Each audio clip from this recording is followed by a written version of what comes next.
Welcome to another episode of What Do You Need to Know to Live in Costa Rica?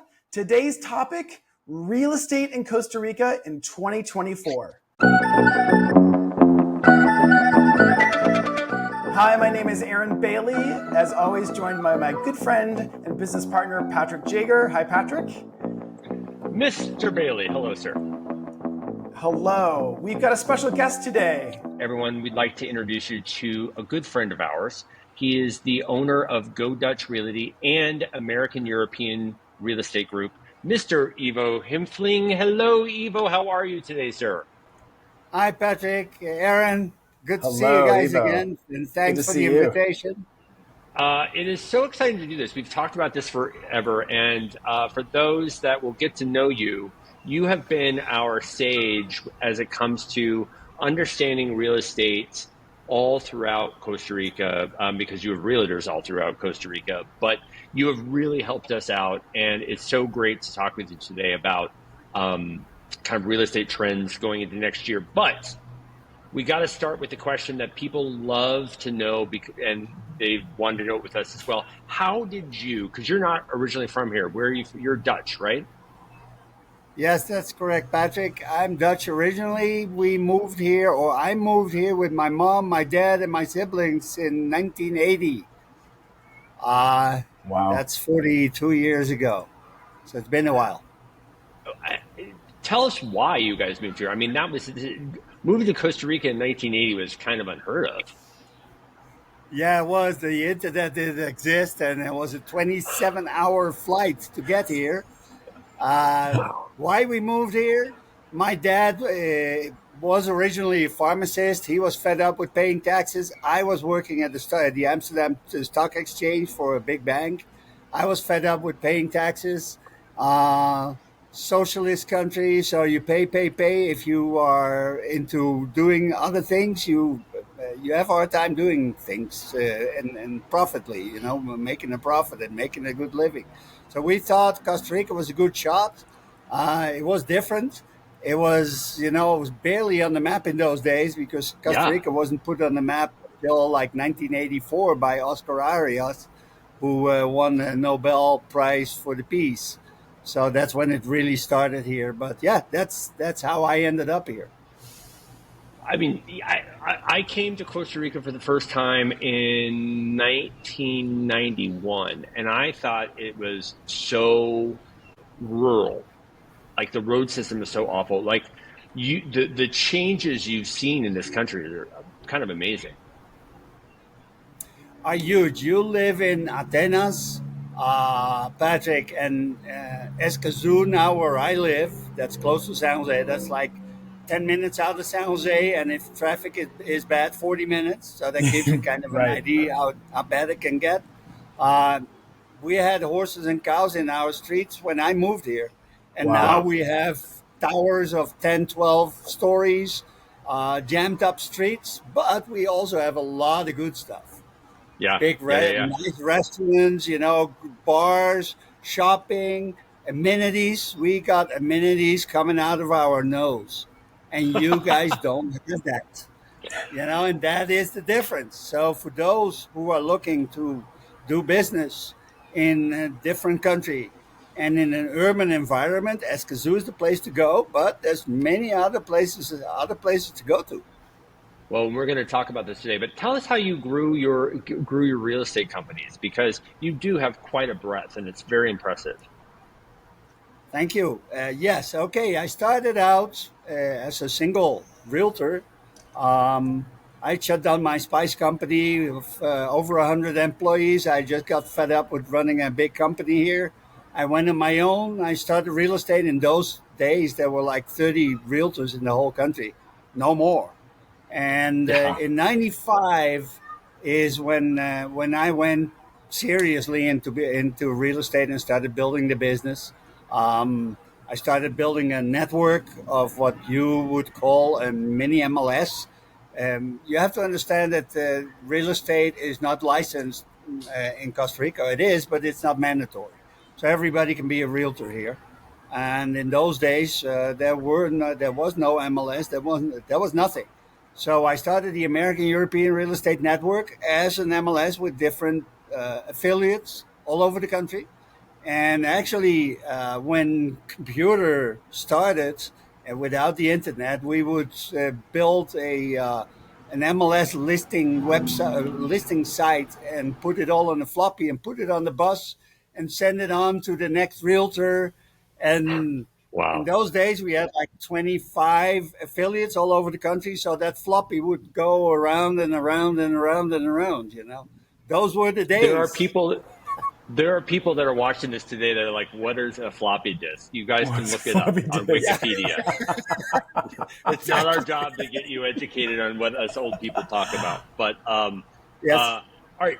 And because of that, you clearly have a breadth. So that's really why we wanted you here today, because you have an ability, just because of the breadth of area that you cover. Because you really are. Is there any part of the country that you don't have a realtor or someone in your network? Or is there one part that Oh, you don't? there are definitely parts in the country that you won't find a realtor, or one or two maybe, especially in the Uh, rural areas. I used to say, if there's no realtor in the town that you buy, don't buy, Mhm. because your sale is going to be a tough one. As yeah. I said, we don't have really a formal MLS like you have in the U.S. and in Canada and in Europe. Um, so realtors don't really work together as they should, and it's very hard to if you. It's easy to buy, but it's not so easy to sell sometimes. And if you're in a Mm-hmm. place there are no realtors to help you, that's going to be a tough one. But little by little, smaller towns are opening up. We used to have only realtors in the big towns, and in the beach towns, for example, there's like 15, 20 good beach areas where you can, buy and sell real estate without worrying having to sell again. But there's a ton of places that are kind of in the middle of nowhere. That you walk on the beach and you don't see anybody for miles. We still have a lot of that. So that's Wow. why picking your the area that you want to live in is going to be very, very important. Depending on what you plan to do. If you want to start a business, if you want to retire, if you want to do everything online, there's a ton of issues that you need to take care of. As we start off 2024, what trends are you noticing across Costa Rica? Maybe, new locations, what's really hot and trendy for where people are looking to move to? Mm. Yeah, that you're right, Aaron. That's after '08, things changed tremendously.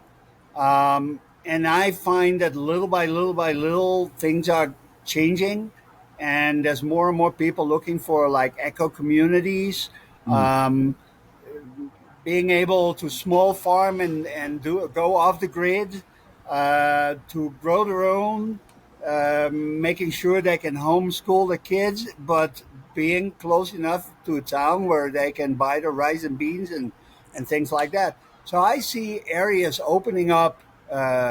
For example, I'm training right now a new agent in Puriscal. Puriscal is Oh. about an hour away from San Jose. It's very similar to Atenas, Uh-huh. with the difference is that there's a ton of expats in Atenas and there's not Uh-huh. in Puriscal. So prices still run like half or two-thirds of what you can find, for example, in Atenas, which is a very similar location because of views, because of climate, and distance towards San Jose. Um, Huh. there's other areas outside the Central Valley, San Isidro, General. People like to call it Rivas, which is really a county. That's a county of San Isidro. Perez Celedon is another county. So there are quite a few areas that are Samara and the beaches. Mhm. Samara has always been a very laid back beach area because it's an hour away from the airport in Liberia, an hour 15. But there's beautiful areas that's smack in the blue zone. So that attracts a lot of people as long as and prices are much better if you stay away from the beach, like half an hour, 40 minutes away from the beach. You will find amazing land prices. It's still cheap and Yeah. very, very, very affordable for most people to start a new life without bringing $1 million to buy a nice house. When you think about that, though, when you think about like, so it's interesting. You mentioned Rivas. We have friends that live there, and it really was. We want to go off the grid. We want to be able to be sustainable, self sufficient, and as you said, eco communities are really becoming a thing. And Aaron and I have talked about Samara a lot, like as like the beach town that feels the most ready to pop into being the next big thing. Um, Yes. in the Central Valley, the same thing. What do you see that? Where do you see the trends in the Central Valley? Are people just where they are? There, there's more of them, or are there parts of the Central Valley that people used to not think about that now they are? That's why I mentioned Tourist Call, which is kind of Mm-hmm. the our biggest problem in the Central Valley is that in the metro the larger metropolitan area, which covers Alajuela, San Jose, and Cartago. Traffic is terrible because the infrastructure is the same one that we have as when I moved here 42 years ago. At, Right. they're building bridges. They're working on it, little by little. But they're starting to charge taxes also, and so they need the money to do all of this. Absolutely. So there are not that many areas to move to in the Central Valley because the Central Valley is what it means. You got mountains, a ring of mountains, and inside you got the valley. So inside the valley, that's the most productive area for businesses like Baxter Industries and all the import export companies. They are mostly in the Central Valley, and that creates traffic like crazy. So there's very little space left to be kind of like out there. Mm-hmm. Grecia, for example, the mountains of Grecia are still attractive, and you're still decently close to Sarchi and Grecia and Naranjo for your shopping, for your hospital, and that kind of amenities. But Puriscal and Orosi could be one of those other. Hmm. Uh, we used to have an agent in Orosi, I don't know, 25 years ago probably, and he went back to the States. And for me, from Escazú, if it would take me half an hour to get there 25 years ago, it would take me 2 hours to get there now. Wow. Wow. Yeah, for So, sure. those are areas that you could look into. What I do find is a lot of people mistake that they think they can go native without speaking the language. So if that's what you want to do with you and your family, learn the basics first before you jump into the Yeah. water. You don't want to jump in the water without knowing how to swim first. Come to Costa Rica and go to those areas. First, try to learn at least the basics in Spanish. What do you mean by native? Go native. Okay, but you want to live surrounded by Costa Ricans, Uh huh. and Costa Ricans in the rural areas don't speak much English. You will Sure. Right. find in the Central Valley and the beach areas most Costa Ricans or Ticos, we call them Ticos. They speak English, or at least they can follow, and they can hands and feet, and you can make it work. But in the rural areas, that's kind of tough. So if you want to Yeah. go off the grid, you better speak the language. It's like moving to the middle of nowhere in Michigan and not speaking any English, right? That's right. Yeah. Absolutely. So with with all of this growth in the Central Valley over the last few years, what are the price increases that you've seen? I'm assuming that the prices have gone up considerably. And do you expect that to continue into 2024, 2025? I think it will 24, 25. It will flatten out a little bit depending on where you're going to move to. Within the Central Valley, we have a lot of new apartment buildings, mostly for the locals. So I can see like prices were going at like $150 dollars a square foot for an apartment 10 years ago, and now they're double. Wow. That's Mm-hmm. because the cost of land has gone up so much. But if you go in the outer areas, I think the prices are still uh, as much as they were like 5, 6 years ago, and I don't think they're going to go up very much in the next 2 years, as long as you stay like out of town. Once you move into town, wherever the town is, prices are up because that's where most of the real estate growth is. But the interesting thing about what you're just saying is, there is like so many expats want that new house build, right? They don't want to necessarily buy an older home. They want to buy a really cool modern looking house, and they want it. So those types of homes that are being advertised to expats, aren't those all in those places that you're saying are going to be more expensive? The cost of construction has gone up quite a bit.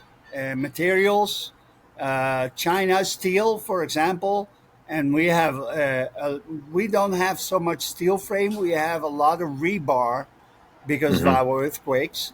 So we use block and cement construction with rebar in it. So steel has gone up a lot. Wood, we used to have plenty of wood here to build, but that's all cut and it's gone. So we have a lot of plastic. We have a lot of recycled materials, and that is a lot more expensive than it used to be. There is a big difference between the quality and the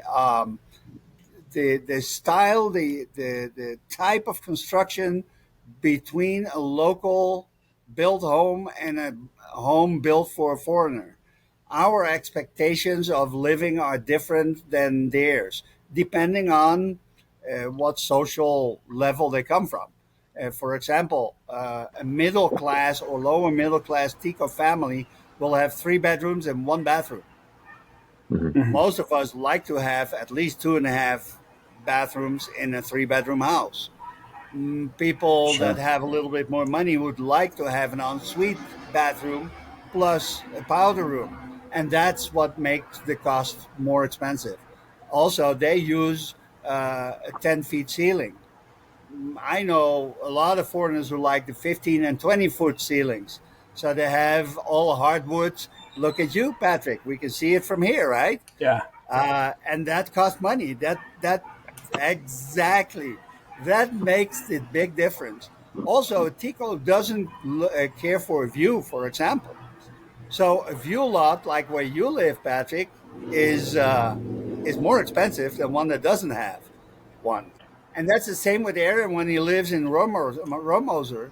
If you live on the first floor, the price between the first floor and the Uh seventh huh. floor is probably $30,000 to $40,000, and Yeah. that's because of the Yeah. views.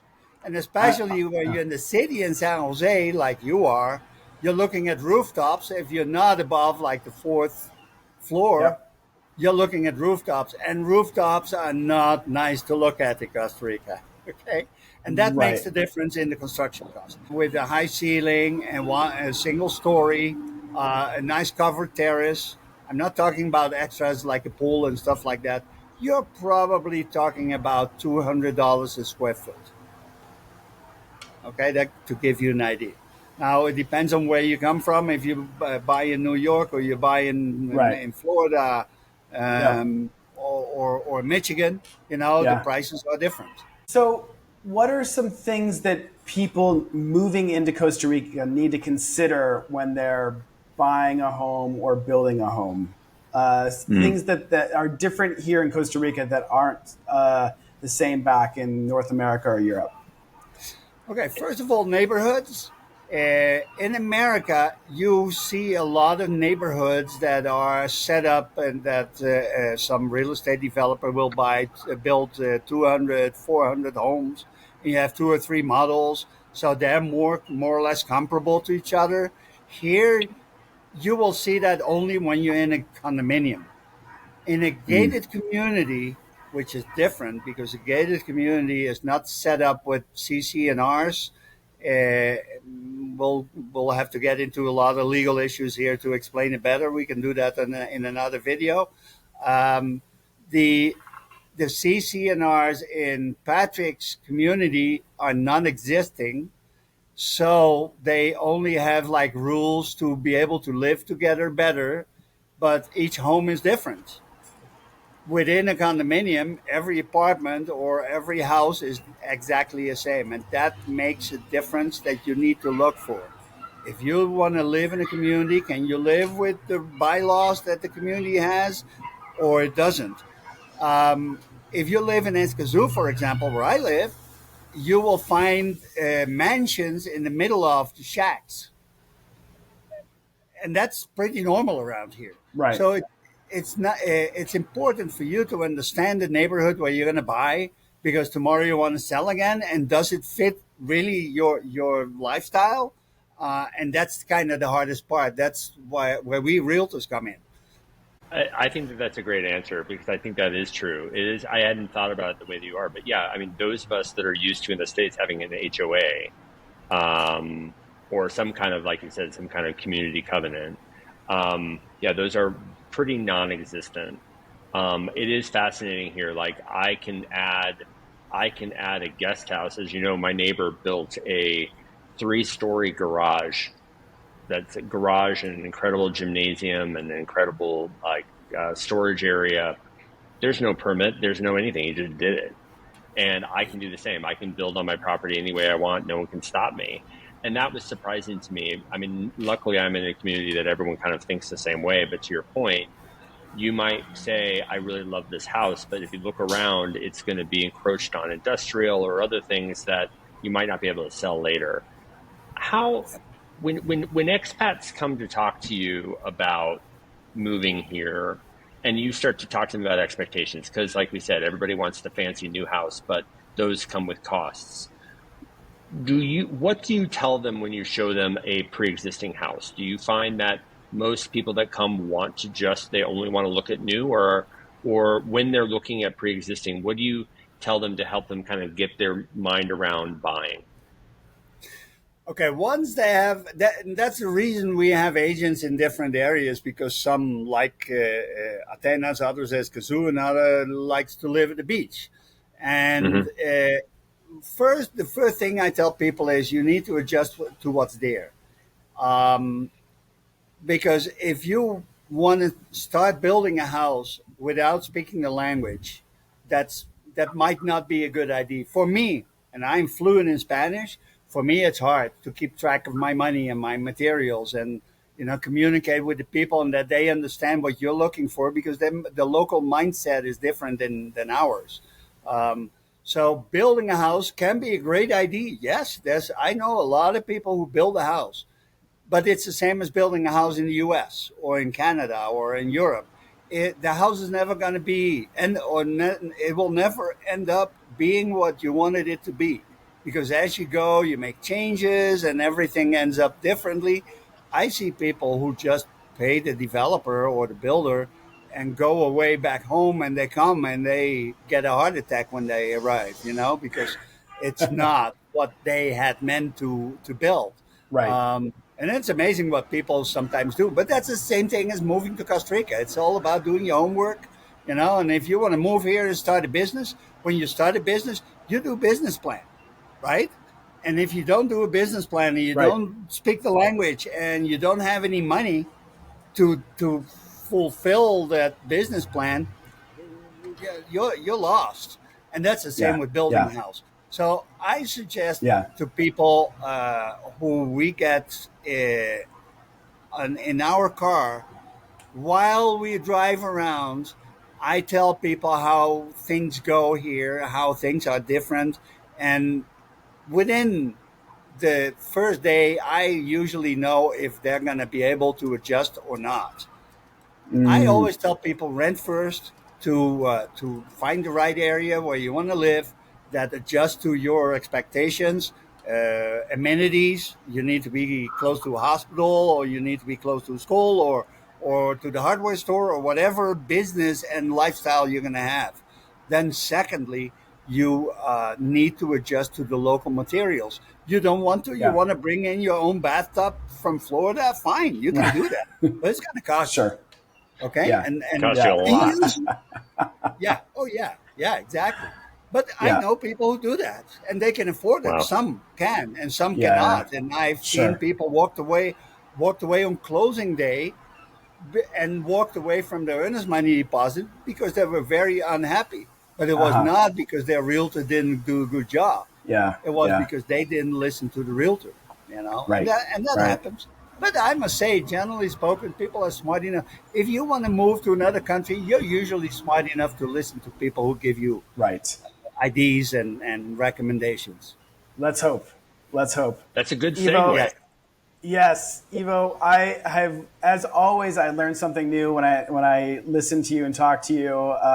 This has been really informative. So grateful to have you as our first guest in Thank our you. video series. We've never had a guest before, so thanks for joining us. We're going to put your links in the description of this video so everyone can contact you. You've got a great blog. You've got some great resources. So we'll add all of that to the description.